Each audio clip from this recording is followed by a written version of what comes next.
Presiden Prabowo Subianto tiba di Rusia disambut dengan upacara militer. KKB serang Bandara Ilaga, Kabupaten Puncak. Server SPMB bermasalah, orang tua siswa ramai mendatangi sekolah.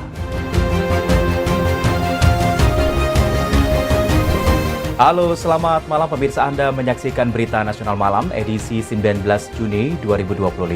Selain beberapa informasi tadi, kami juga masih mempunyai beragam informasi menarik lainnya. Bersama saya Ishakan, kita simak Berita Nasional Malam selengkapnya.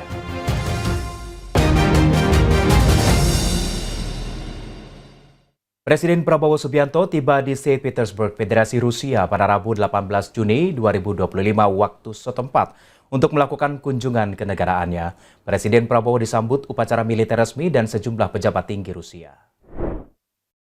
Presiden Republik Indonesia Prabowo Subianto tiba di Bandara Internasional Pulkovo, St. Petersburg, Federasi Rusia pada Rabu 18 Juni 2025 waktu setempat. Kedatangan Prabowo disambut dengan upacara militer resmi sebagai tanda dimulainya kunjungan kenegaraan ke Rusia atas undangan Presiden Vladimir Putin. Setelah turun dari pesawat, Presiden Prabowo disambut oleh Deputi Perdana Menteri Rusia Denis Manturov. Ia juga menerima penghormatan dari pasukan jajar kehormatan dan mendengarkan lagu kebangsaan Indonesia Raya dalam prosesi penyambutan resmi yang hikmat. Presiden Prabowo kemudian menyapa para pejabat tinggi Rusia yang hadir di landasan udara, termasuk Senator Dagestan Ilyas Umahanov, Dubes Rusia untuk Indonesia Sergei Tolchenov, dan Gubernur St. Petersburg Alexander Beglov. Sementara dari pihak Indonesia, turut mendampingi antara lain Sesgap Teddy Indrawijaya, Menlu Sugiono, dan Dubes RI untuk Rusia Jose Tavares. Kunjungan Prabowo ini merupakan bagian dari agenda bilateral strategis. Pertemuan kedua pemimpin negara menjadi momentum penting untuk memperkuat kemitraan strategis Indonesia-Rusia di berbagai sektor. Dari Jakarta, Tiara Ajenggaluh Anggara, Berita Nasional TV. Sementara itu, Wakil Presiden Gibran Raka Buming Raka menghadiri pembukaan Pasar Jadul Blitar 2025 di alun-alun Kota Blitar pada Rabu 18 Juni 2025. Kunjungan ini merupakan bagian dari peringatan Bulan Bung Karno dan sekaligus mendukung visi pembangunan berbasis desa dan ekonomi kerakyatan yang dicanangkan Presiden Prabowo Subianto. Pasar Jadul menjadi ajang promosi bagi produk-produk unggulan usaha mikro, kecil dan menengah UMKM, sekaligus pelestarian budaya lokal dengan konsep pasar tempo dulu ala era 1970 sampai 1990-an. Kegiatan ini menyuguhkan suasana nostalgia yang dipadukan dengan inovasi produk lokal. Wapres menyampaikan pentingnya keterlibatan UMKM dalam berbagai ajang pameran untuk memperluas pasar dan meningkatkan daya saing produk lokal. Gibran juga menegaskan dukungan pemerintah terhadap pemasaran digital, termasuk integrasi dengan platform e-commerce untuk memperkuat distribusi produk UMKM. Kegiatan ini menampilkan berbagai produk khas Blitar, seperti yang dipamerkan di Stand Blitar Trade Center (BTC), dan disambut antusiasme tinggi dari masyarakat. Ribuan pengunjung memadati area sejak hari pertama, menunjukkan besarnya dukungan terhadap pengembangan produk lokal. Wali Kota Blitar, Syaukul Muhibin, menyampaikan apresiasi atas kehadiran Wapres dan berharap kegiatan ini mampu meningkatkan kunjungan, serta pertumbuhan sektor jasa dan perdagangan di kota tersebut. Pasar Jadul 2025 mengusung tema Ngunggah Roso, Ngelingake Lelakon, dan menyuguhkan pameran budaya, lomba orasi, pertunjukan orkestra, serta museum memorabilia sejarah Blitar. Dari Blitar, Jawa Timur, Mahendra Dewanata, Berita Nasional TV. 351 perwira polisi mendapatkan gelar sarjana hingga doktor dalam wisuda Disnatalis Lemdiklat Polri. Ratusan perwira kepolisian ini diharapkan bisa menjadi polisi yang berintegritas dalam menjaga stabilitas keamanan dalam negeri. Sebanyak 351 perwira kepolisian mendapatkan gelar Dies Natalis, wisuda sarjana hingga gelar doktor di Sekolah Tinggi Ilmu Kepolisian, Jakarta Selatan. Sejumlah perwira, mulai dari perwira menengah hingga perwira tinggi, mendapatkan gelar pendidikan seperti Irjen Rudi Darmoko, yang sukses menyelesaikan studi tesisnya yang saat ini menjabat sebagai Kapolda Nusa Tenggara Timur. Acara yang dihadiri oleh sejumlah keluarga dan kerabat peserta sarjana ini juga merupakan wujud kebahagiaan dan bangga atas gelar yang didapat. acara Dies Natalis yang dihadiri oleh Wakapolri Komjen Pol Ahmad Doviri dan sejumlah perwira tinggi kepolisian, serta Kepala Lembaga Pendidikan dan Pelatihan Mabes Polri, Irjen Pol CHRA Krisnanda, menyampaikan akan pentingnya kepolisian di era pemerintahan Prabowo Subianto agar menjadi polisi yang berintegritas, yang bisa memberikan rasa aman dan melindungi, serta mengayomi masyarakat. Dalam proses pendidikannya juga, tidak lepas dari kurikulum inti yang berbasis pada 3 unsur, yaitu Undang-Undang Dasar tahun 1945, Pancasila, dan Kebinekaan. 3 dasar inilah yang menjadi pokok utama kepolisian dalam menjaga dan melindungi masyarakat di dalam kinerjanya. Pertama, bagaimana kita semua punya integritas. Tentu kita kembali kepada jati diri keutamaannya. Dan bagaimana kita semua sadar untuk menjadi orang-orang atau para petugas atau para fungsi maupun institusi kepolisian ini bekerja melalui pemolisian untuk memahami, bukan minta dipahami, melayani, bukan dilayani. Setelah mendapatkan gelar sarjana hingga doktor, para perwira kepolisian ini akan ditempatkan di 34 Polda di Indonesia. Tentu dengan penambahan ilmu antar bidang yang didapat oleh para lulusan gelar sarjana hingga doktor ini, peran polisi di masa mendatang akan sangat meluas dalam membantu pemerintahan Presiden Prabowo Subianto. Dari Jakarta, Theo Fandi, Berita Nasional TV. Pemerintah Indonesia melalui Kementerian Perlindungan Pekerja Migran Indonesia memperkuat kerjasama dengan negara Jerman dalam tata kelola migran tenaga kerja yang adil dan etis. Dengan potensi tersebut ditargetkan setiap tahunnya sebanyak 200 lebih pekerja Indonesia yang handal bisa bekerja di negara Jerman. Pemerintah Indonesia tengah memanfaatkan peluang kebutuhan angkatan kerja global, terutama di kawasan Eropa. Salah satunya dengan melakukan penguatan pemerintah melalui Kementerian Perlindungan Pekerja Indonesia dengan pemerintah Jerman dalam potensi tenaga kerja. Gelaran kerjasama tersebut langsung dihadiri Menteri Perlindungan Pekerja Migran Indonesia, Abdul Qadir Karding, dan Duta Besar Jerman untuk Indonesia, Ina Lepel, Kamis siang. Di mana dengan penguatan kerjasama tersebut diharapkan setiap tahunnya pemerintah Indonesia bisa memberangkatkan sebanyak 200 hingga 300 pekerja migran yang dibekali dengan beragam kemampuan ke negara Jerman. Pemerintah Indonesia sendiri akan membekali para pekerja dengan beragam kemampuan, mulai dari vokasi hingga keahlian yang dibutuhkan negara Jerman. Selain itu, komitmen kedua negara tersebut pun saling menguatkan, di mana Jerman memiliki tantangan demografi. Sementara Indonesia memiliki angkatan muda yang terampil atas dasar menciptakan peluang yang sama di dunia kerja ke depan.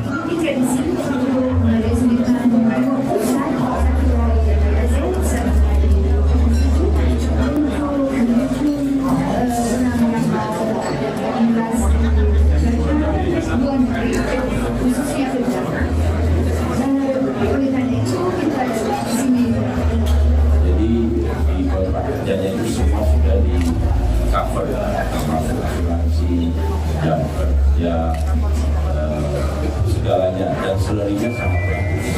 Salary paling rendah ya, itu rata-rata bisa tanyakan dari menjadi perawat, sekitar 35, 1. Sementara itu, Kementerian Dalam Negeri sudah memperbolehkan aparatur sipil negara untuk rapat di hotel dan resto setelah berbicara dengan Presiden Prabowo Subianto. Meski demikian, Gubernur Provinsi Jawa Barat Deddy Mulyadi masih melarang Bupati, Wali Kota, dan ASN-nya untuk rapat di hotel untuk menutupi utang pemerintah provinsi. Menteri Dalam Negeri Tito Karnavian resmi memperbolehkan seluruh pemerintah kabupaten kota serta aparatur sipil negara untuk kembali menggunakan fasilitas hotel dan restoran untuk rapat. Hal ini guna menumbuhkan sektor ekonomi pariwisata daerah.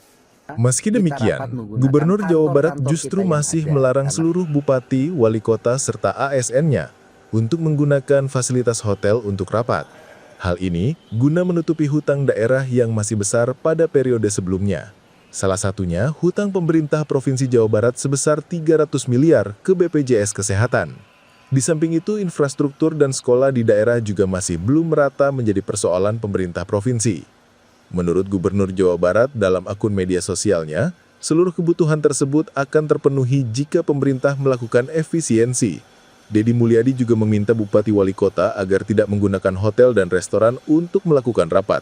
Terkait kebijakan diperbolehkannya kembali aparat pemerintah daerah untuk rapat di hotel, maka pemerintah Provinsi Jawa Barat tetap memutuskan dan meminta seluruh Bupati Wali Kota kita rapat menggunakan kantor-kantor kita yang ada. Berbeda dengan Gubernur Jawa Barat, Wali Kota Bandung Muhammad Farhan justru memilih mendukung pemerintah pusat yang memperbolehkan lagi melaksanakan kegiatan rapat di hotel. 1. Terindikasi melakukan banyak PHK. 2. Hotel-hotel yang memang selama ini bukan hotel prime ya, hotel biasa-biasa wae kita lakukan. Ia menilai kebijakan yang dibuatnya seharusnya tidak menjadi permasalahan dengan Pemprov Jabar, karena kebijakan tersebut demi hotel-hotel yang mengalami dampak. Dari Bandung, kontributor Berita Nasional TV. Informasi menarik lainnya akan kami hadirkan usai jeda. Tetaplah bersama kami.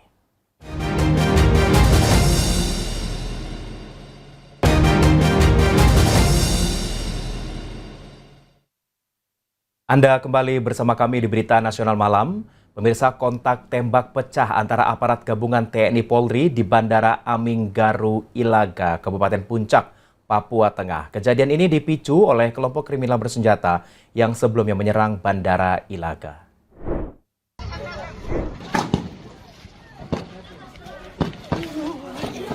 Inilah video detik-detik kelompok kriminal bersenjata kelompok Omukia, pimpinan Jeki Murib menembak Bandara Aminggaru Ilaga.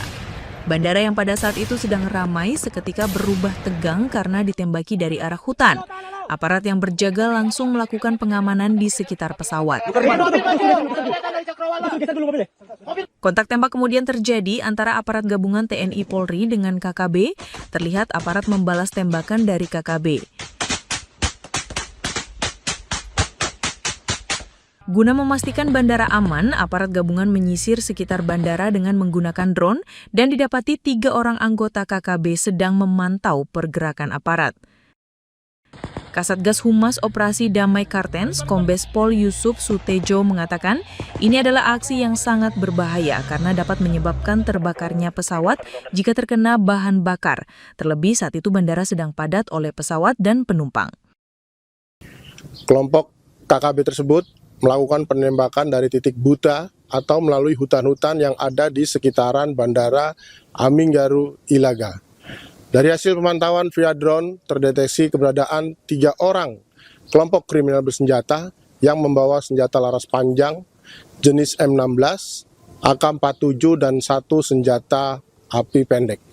Penerbangan di Bandara Ilaga sempat terganggu akibat tembakan dari KKB, namun hingga saat ini situasi berhasil dikendalikan dan telah aman. Dari Jayapura, Papua, Rifandone, Berita Nasional TV. Kita beralih ke informasi lain. Pemirsa, pendaftaran sistem penerimaan murid baru atau SPMB tingkat SMA, SMK Provinsi Banten dilakukan secara online, namun banyak orang tua calon siswa masih mendatangi sekolah negeri yang dituju dikarenakan ditemui kendala saat melakukan pendaftaran. Kebanyakan orang tua terkendala karena belum memahami saat pemilihan jalur pendaftaran, terutama jalur domisili dan jalur prestasi yang kebanyakan pendaftar berasal dari luar kota Tangerang. Seperti yang terjadi di Sekolah Menengah Atas Negeri 2 Kota Tangerang, Banten ini. Sejak membuka pendaftaran SPMB pada tanggal 16 Juni 2025 kemarin, pihak sekolah telah menerima puluhan aduan orang tua calon siswa yang datang langsung ke posko pelayanan yang telah disediakan di dalam areal sekolah. Kepala SMA Negeri 2 Kota Tangerang Kukuh Wahyudi mengaku kedatangan orang tua calon siswa untuk melakukan konsultasi kaitan proses pendaftaran karena masih banyak yang belum dipahami. Menurutnya, orang tua konsultasi kaitan pendaftaran jalur domisili, kemudian pendaftar dari luar kota melalui jalur prestasi akademik maupun non-akademik. Pendaftaran itu adalah secara online, tapi kadang juga pemahaman masyarakat yang belum paham, kemudian pengen mendapatkan informasi yang jelas ke pihak sekolah, maka kami buka layanan informasi dan layanan pengaduan. Sementara salah seorang orang tua calon siswa, Nadia, menjelaskan terkendala sistem pendaftaran yang cukup aneh. berupa permintaan sertifikat tahfiz Quran Juz 1, padahal dirinya mendaftar jalur prestasi non-akademik yakni ketua OSIS. Untuk itu, dirinya akan kembali mendaftar dengan jalur yang sama setelah ada informasi pembatalan pada hari Rabu atau Kamis mendatang. Hasil verifikasi anak saya udah keluar, tapi ternyata ditolak. Sedangkan anak saya daftar dari jalur non-akademik, ketua OSIS.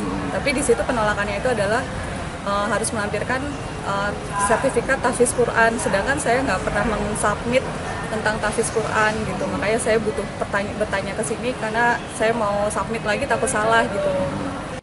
Untuk daya tampung di SMA Negeri 2 Kota Tangerang mencapai 396 siswa yang terdiri dari 11 kelas dan diisi 36 siswa dari 4 jalur pendaftaran, yakni jalur domisili dan afirmasi 30% atau 119 siswa, jalur prestasi 35% atau 138 siswa, dan jalur mutasi 5% atau 20 siswa. Dari Kota Tangerang, Mujib Latumairisa, Berita Nasional TV. Tim penyidik Polres Badung dan Polda Bali bersama Direktorat Tindak Pidana Umum Bareskrim Polri berhasil melakukan penangkapan terhadap 3 orang warga negara asing asal Australia, masing-masing berinisial D, F, J, MC, dan PMT setelah berperan sebagai perencana dan eksekutor pada penembakan brutal di salah satu villa di kawasan Banjar Sedahan, Desa Munggu, Mengwi, Badung, Bali. Pada insiden berdarah tersebut, menewaskan warga negara asing asal Australia Zivan Ratmanovic serta melukai warga negara asing Australia lainnya Sanar Ganim. Saat memberi keterangan kepada media di halaman Polres Badung, Bali, Kapolda Bali, Irjen Polisi Daniel Aditya Jaya menjelaskan bahwa pelaku berinisial DJF berperan sebagai perencana dengan menyediakan sarana yang digunakan untuk memudahkan pelaksanaan pembunuhan. Salah satunya menyediakan martil atau hammer yang digunakan untuk membuka pintu villa. Laki-laki berumur 27 tahun tersebut juga berperan menyediakan kendaraan yang digunakan para eksekutor. Sementara 2 tersangka lainnya berinisial MC dan PPMT berperan sebagai eksekutor. Irjen Polisi Daniel Aditya Jaya mengungkapkan ketiga tersangka diamankan di 3 lokasi berbeda. Penangkapan para tersangka juga atas kerjasama Divubinter Polri, NCB Interpol, Ditjen Imigrasi, serta beberapa kepolisian di Asia Tenggara. Meski demikian, aparat kepolisian belum dapat merinci lebih lanjut motif di balik aksi penembakan brutal tersebut, serta pengakuan lengkap dari para tersangka. Jadi, saat ini pertanggal 18 Juni 2025 sudah diamankan 3 tersangka dan beberapa barang bukti yang diduga dipakai untuk melakukan perbuatan penembakan tersebut. Dari Bali, Bagus Raditya, Berita Nasional TV. Ya, di sisi lain terdesak kebutuhan ekonomi, 3 sopir mencuri elektronik kontrol unit mobil angkutan kota Jaklingko. Ketiga pelaku ini telah berhasil mencuri 5 ECU angkutan kota Jaklingko dengan kerugian mencapai 40 juta rupiah. Berkat rekaman CCTV aksi pencurian ECU atau Electronic Control Unit pada mobil angkutan kota Jaklingko yang terjadi di Pul Jaklingko di kawasan Jakarta Timur inilah, polisi dari Subditresmo Polda Metro Jaya berhasil menangkap para pelaku. Penangkapan ini berawal dari laporan dugaan pencurian 5 ECU angkutan kota Jaklingko yang terjadi di Pul Jaklingko di Jakarta Timur dan Stasiun Tebet, Jakarta Selatan. Dari hasil penyelidikan, pencurian ini dilakukan oleh 3 orang karyawannya yang bekerja sebagai supir Jaklingko. Para pelaku yang mengetahui cara membongkar dan juga harga jual ECU secara berkelompok merencanakan aksi pencurian ini lantaran terdesak kebutuhan ekonomi. Atas peristiwa ini, pihak perusahaan transportasi tempat para pelaku bekerja mengalami kerugian hingga 40 juta rupiah. Kita amankan di wilayah Garut, perbatasan Sumedang, sementara 1 pelaku penadah berinisial I yang berperan sebagai penadah diamankan di wilayah Pulau Gadung, Jakarta Timur. Selain pemecatan, para tersangka dijerat dengan pasal 363 KUHP tentang pencurian dengan ancaman pidana di atas 5 tahun penjara. Dari Jakarta, Theo Fandi, Berita Nasional TV. Ya, sementara itu aksi pencurian kendaraan bermotor di sebuah rumah warga di Jalan Rajai, Kelurahan Ulu Jami, Kecamatan Pesanggerahan, Jakarta Selatan, terekam jelas kamera pengawas atau CCTV. Pelaku yang berjumlah 2 orang ini dan pernah melakukan aksinya di kawasan tersebut kembali berhasil menggondol 1 unit motor jenis Matic.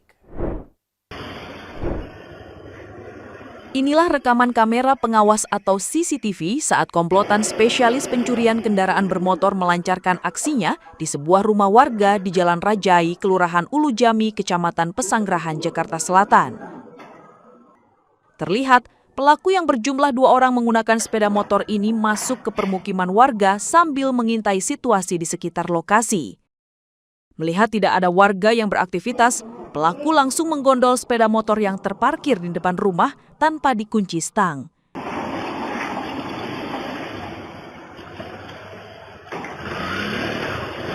Menurut korban, aksi pencurian di kawasan tersebut memang sering terjadi. Bahkan di lingkungan rumahnya sudah 2 kalinya terjadi. Waktu itu pernah juga di daerah sini juga, cuman dia posisinya masih gantung kuncinya gitu. Berarti dibilang rawan juga Mas Dan? Iya, masih rawan juga sih sebenarnya di sini mah. Atas kejadian ini, korban langsung melaporkan kasus pencurian tersebut ke pihak kepolisian sektor Pesanggerahan, Jakarta Selatan. Dari Jakarta Selatan, kontributor Berita Nasional TV. Jangan beranjak pemirsa, informasi menarik lainnya akan kami hadirkan usai jeda. Tetaplah bersama kami.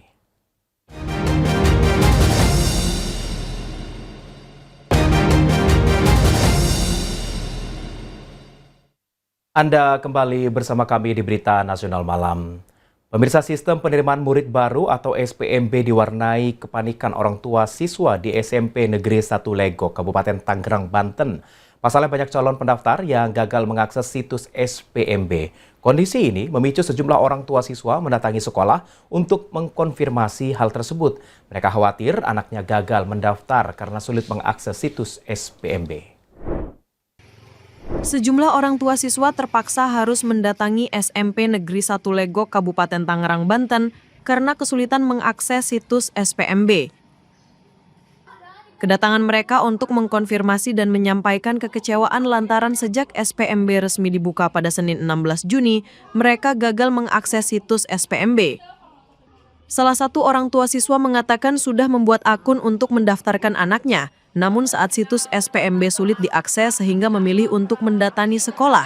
Orang tua siswa menyebut penerimaan calon peserta didik baru dengan menggunakan sistem online ini menyulitkan. Dia berharap penerimaan siswa baru menggunakan cara manual. Ya, besok kesini lagi, udah berapa kali kesini. Udah berapa lama emang itu linknya error, Bang? Dari pertama udah begini, Bang. Orang tua gitu kan tidak semuanya punya laptop ya, Abo ya. Gimana mempermudah gitu, biar kita itu bisa daftar online-nya itu mudah gitu. Kementerian Sosial menyalurkan bantuan senilai 4,8 miliar rupiah untuk warga terdampak erupsi Gunung Lewotobi laki-laki di Kabupaten Flores Timur, Nusa Tenggara Timur. Bantuan tersebut meliputi penyediaan dapur umum, shelter pengungsian, dan juga dukungan logistik lainnya sebagai upaya merespon dampak erupsi yang masih berlanjut. Kemensos mencatat total bantuan senilai 4,8 miliar rupiah telah disalurkan untuk penanganan erupsi Gunung Lewotobi sejak November 2024 hingga Juni 2025. Sejumlah dapur umum beroperasi di desa-desa terdampak, termasuk di Desa Konga, Bokang, Lawulaga, Karbu Salma, dan Ibu Tobi di Kabupaten Flores. Rata-rata dapur umum memproduksi hingga 18.000 bungkus makanan setiap hari bagi pengungsi dan relawan. Sebanyak 45 personel Taruna Siaga Bencana telah dikerahkan untuk melakukan asesmen, mengevakuasi korban, serta mengelola dapur umum dan logistik di lapangan. Penanganan juga dilakukan secara terkoordinasi bersama BPBD, TNI, Polri, dan pemerintah daerah. Bantuan logistik Kementerian Sosial disalurkan dari berbagai sumber, antara lain Gudang Pusat Kemensos di Sentra Evata Kupang, Gudang Dinas Sosial Kabupaten Flores Timur, serta melalui belanja langsung sesuai kebutuhan yang diidentifikasi di lapangan. Kemensos juga mengaktifkan lumbung sosial di wilayah rawan bencana sebagai langkah antisipasi erupsi susulan. Pada Selasa 17 Juni, Gunung Lewotobi kembali erupsi dengan volume abu setinggi 10.000 meter. Hujan abu dan kerikil memaksa ratusan warga mengungsi ke tempat yang lebih aman. Perlu saya laporkan juga ada 45 anggota Tagana yang terlibat di lapangan. Dan dalam pelaksanaannya tentu berkoordinasi dengan BPBD setempat, dengan bupati, wali kota atau pemerintah daerah, ya. Dalam pelaksanaannya pasti kita berkoordinasi dengan TNI, Polri, dengan BPBD dan juga dengan pemerintah daerah. Ini adalah satu. Dari Jakarta, Syahnas Khairus Anggada Agung, Berita Nasional. Selalu lakukan. Informasi tadi juga sekaligus mengakhiri perjumpaan kita di Berita Nasional malam kali ini. Akhirnya saya Ishakan yang mewakili seluruh kru dan kerabat kerja yang bertugas pamit dari hadapan Anda. Selamat malam dan sampai jumpa.